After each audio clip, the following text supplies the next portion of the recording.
Here we go, ladies and gentlemen. I'm Zhong, the owner of Zhong Cage Fighting Series. Right next to me, we have Juan Vidal. As 1-0, 2-0. 2-0, undefeated, and looking to get your record up to 3-0. Yes, sir. Now, you against a very tough opponent, Paul Suman, on this upcoming fight, August 20th. He's our pavilion. Now, one of your teammate, Brian, fought him. That fight went to a draw? That's correct, yeah. Went to a draw. So now you're fighting him. So what's your thought on a guy like him? Yeah, definitely a tough guy, well-rounded opponent, good striking, good grappling. Yeah, I'm just excited to get in there and challenge myself with somebody, that's comfortable everywhere. So yeah. I personally, when I see Sumit Paul, like, he's definitely a pretty large human being for 135 pounds.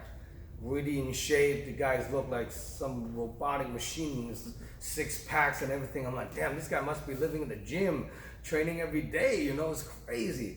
What do you think of him on his last fight against Brian? Yeah, he definitely had a solid performance. Like I said, he was really very well rounded.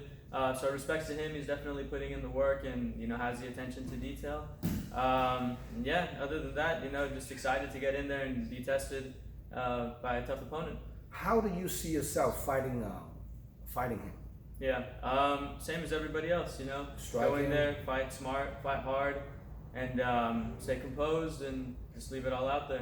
Where did you see his fight game that you have advantage on him? Striking, wrestling, or jiu-jitsu? Yeah, respectfully, I always have confidence in my grappling. Purple belt in jiu-jitsu, so I believe that's where I'll have my biggest advantage, but we're ready to go standing, on the ground, anywhere in between.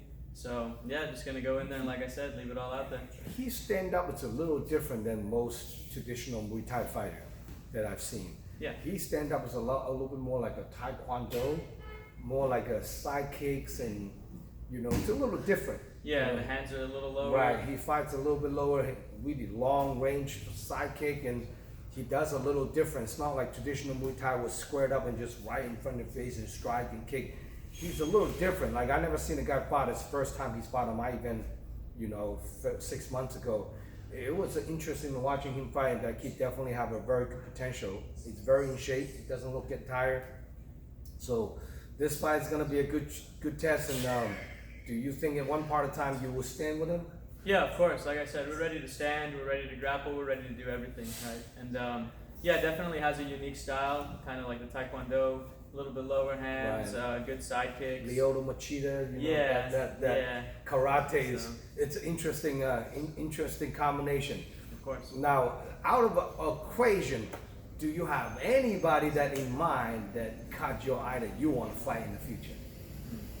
Yeah, honestly, just anybody that's willing to throw down, like I said in the interview before this, I'm here for the lifelong journey, and whoever and anybody that wants to be part of that journey, for myself and for themselves as well, like, more than happy to test myself with the best. So anybody, really. Your gym got quite a bit of fighter coming out of a Cordero martial art. It got a good amount of fighters. It's going to be on this card. You got 3 guys on this card from your camp. That's going to be interesting.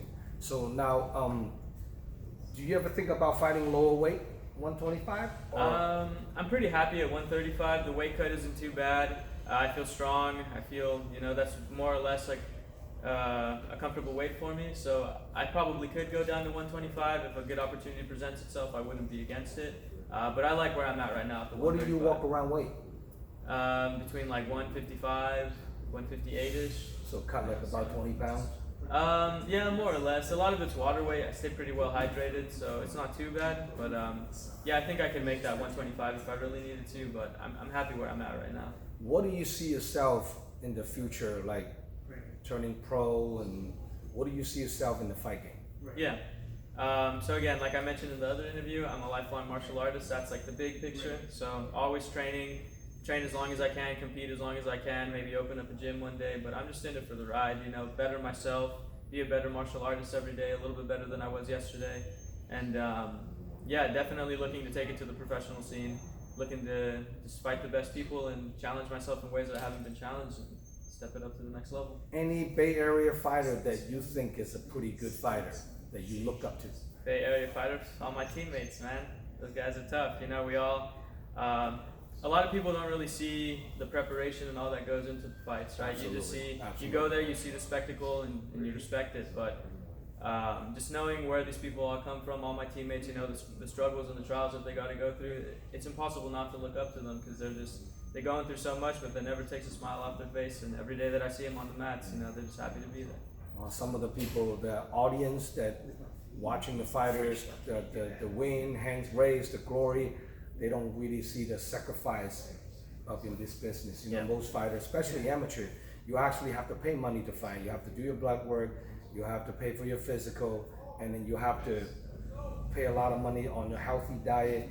You know, some people like to sacrifice from work less, for more hours to work and training. You know, it's a lot of sacrifice, definitely. You know, so watching you guys coming out and perform for that few minutes of the cage time and takes months and hours put into it, you know, it's crazy.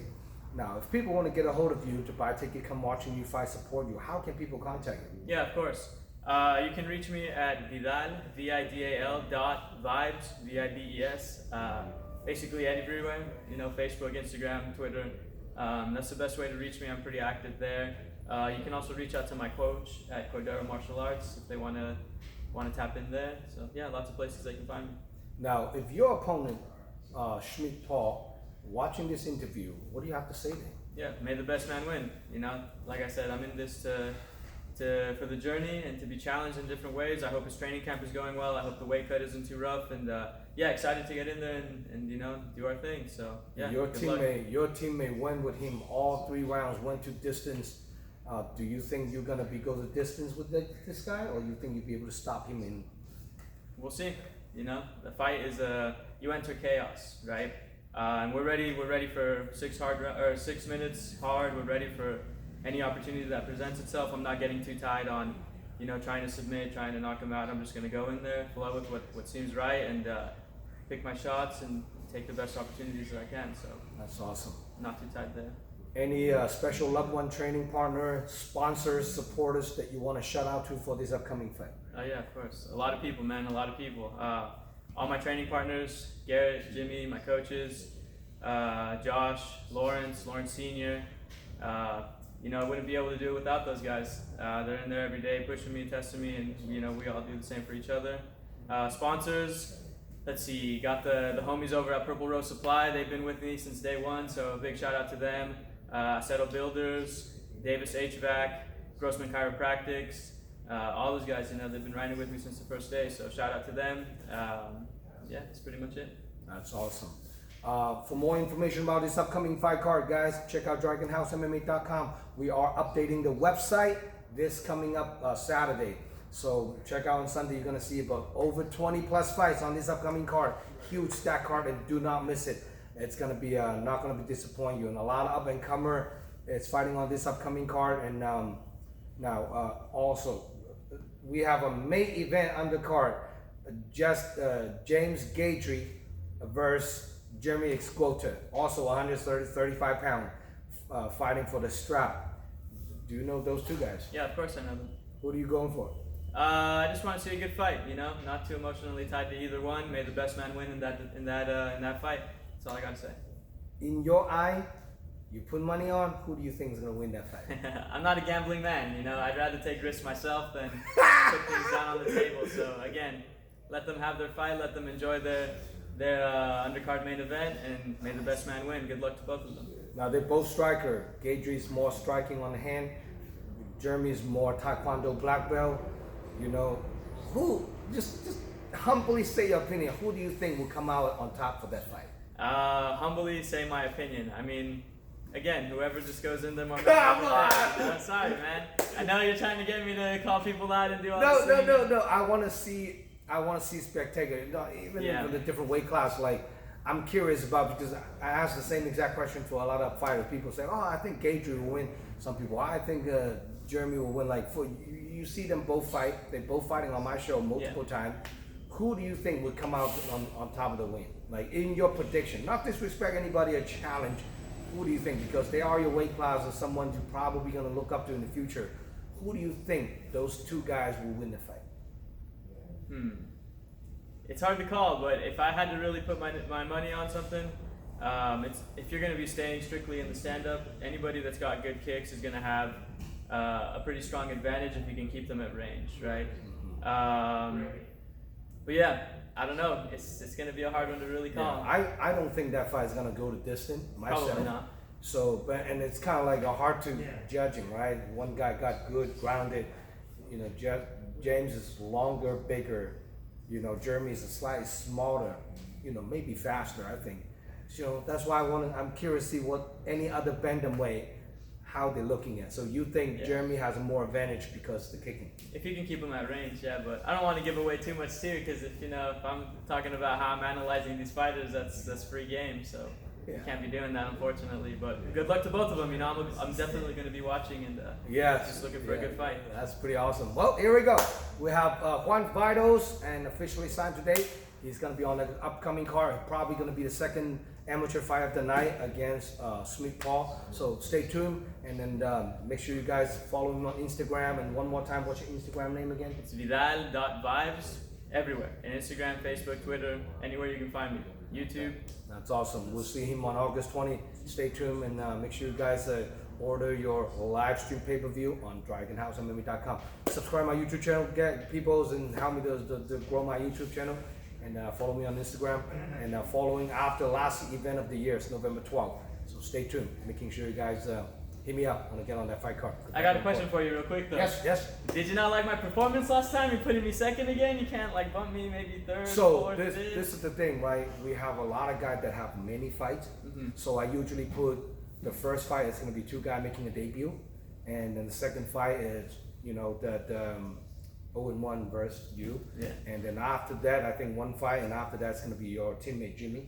So he's also against another guy in his debut. I mean, I can put either way.